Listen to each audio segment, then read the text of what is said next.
Direktur Jenderal Strategi Ekonomi dan Fiskal Kementerian Keuangan Febrio Nathan Kacaribu mengatakan, pemerintah akan mendorong percepatan belanja untuk memacu pemulihan ekonomi di paruh kedua tahun ini.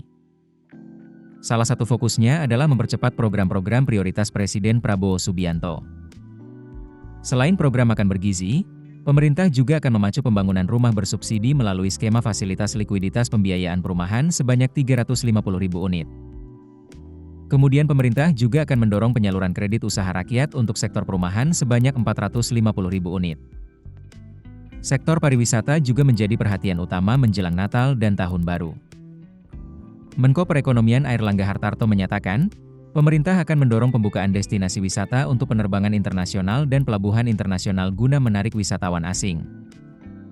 Direktur Eksekutif Center of Economic and Law Studies Bima Yudhistira menilai, untuk mencapai pertumbuhan ekonomi di atas 5% tahun ini, butuh pertumbuhan belanja pemerintah yang signifikan.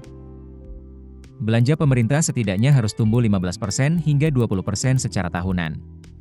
Pasalnya, kontribusi belanja pemerintah sekitar 9% terhadap PDB, sehingga butuh growth tinggi.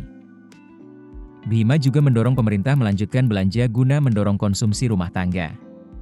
Misalnya, diskon tarif listrik bagi pelaku usaha di sektor padat karya untuk meringankan beban operasional pelaku usaha.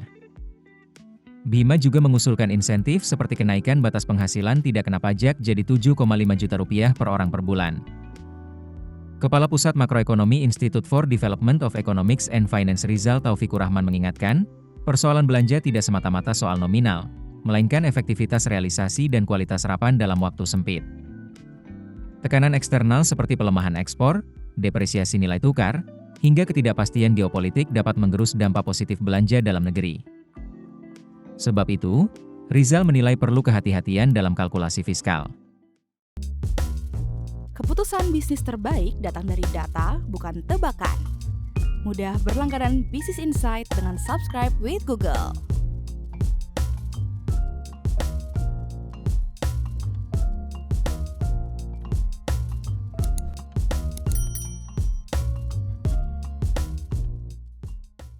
Download aplikasi Kontan sekarang di App Store atau Play Store.